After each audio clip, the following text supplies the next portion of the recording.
Welcome everybody to another Arcade Recall. Multi-monitor Mike here, and the first change out of many changes is the fact you may notice my voice sucks right now. Sorry, the seasons change and my vocal cords go On the plus side, I have not had a cigarette in about a week. Also, new editing program and a guest writer. Why would I wait on that? We're gonna go through this, because if I wait this out, it might take a few months. And don't get too close to your computer. I don't want to get you sick either. Like I said, I have a guest writer, so I'm going to take a break from my promise to do only sequels to arcade games I've put up already because I have one. I get to sit back and not write an episode for once, which really isn't doing much for me since writing these is usually the easiest part. I never really did emphasize that Arcade Recall is an open forum, and if you want to write one, send me 5 to 10 paragraphs, I'll take it from there and even give you more credit than you may want. Hell, even if you just want it in the part where it says bye at the beginning in the little intro I have. But let's say hello to the first guest writer ever, Rich Johnson. That's not a dick joke, that is his name. I've known him for 15 years and I can confirm this. He was the king of the parties in high school. But what I didn't tell him is that I would still have creative control over the captions.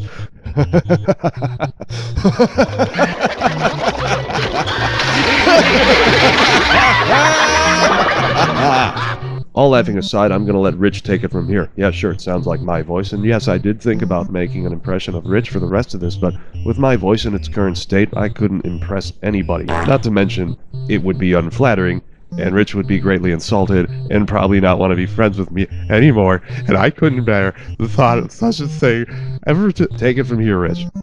I remember it fondly. The year, 1991. The occasion, my 11th birthday party. The destination, Showbiz Pizza. A minivan full of friends, unwrapping Teenage Mutant Ninja Turtle toys, and singing animatronic mice all aside, I requested my party be there for one reason. Games. Born in '78, I missed a lot of the '80s arcade boom. My adolescent mind thinking of a sign that snow was falling in mid-October as we entered the place. Wrapped gifts, wet with fluffy flakes melting as we entered the building, the sound is unmistakable.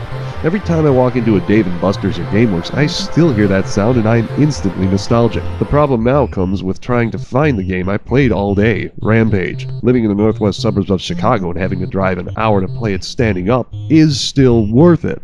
Rampage was the equivalent of a giant monster movie mixed with Wreck-It Ralph 20-something years before that was even an idea. The wrecking being done had no fix-it Felix to undo and appease the tenants. In fact, you are the one doing the damage on, in fact, a Rampage.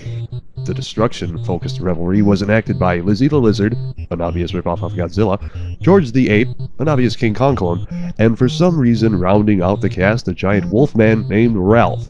These humans, turned animal, gone giant, hit the scene in 1986 and made it to so many different consoles in various substandards forms. Think the difference between arcade table Pac-Man and Atari 2600 Pac-Man. Yikes. But the real version was the arcade, and that's where I spent my time. Smashy smashy. I love this game. Unending wave of buildings, eating people, snatching helicopters from the sky, punching your friends off the side of a building, even the weakening subsequent falling and reverting to a naked pixelated person had its charm as you covered your naughty bits and began to sidestep off screen, as you scrambled to put another quarter in. The simplicity of the game and the basic premise of putting yourself in the shoes, or lack thereof, a giant monster and just leveling blocks of a city is the strength of it.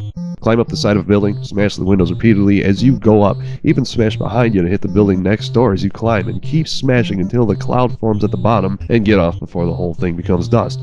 Why would a young 11-year-old not love this game? One fun factoid I had somehow forgotten but rediscovered in my refamiliarizing myself with this game, it starts out in good old Peoria, Illinois. Day 2, Joliet, Illinois. Day 3, finally the big city, Chicago. How did I forget that? I don't know, I just did. Then the monsters travel city to city, day after day, wreaking havoc, until it reset at day 1. All this due to an experimental vitamin.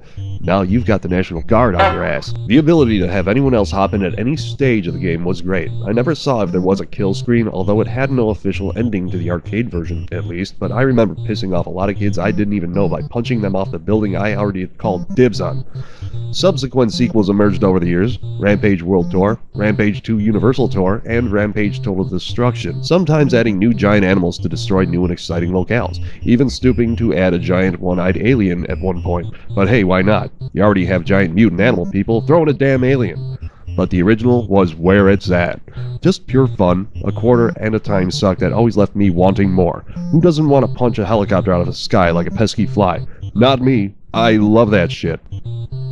Wait, was that the end, the last part? Wait, that didn't, hold on, that's not the end. Let me, multi-monitor Mike, interject, since Rich forgot the usual way, but I think it goes something like, say it with me now.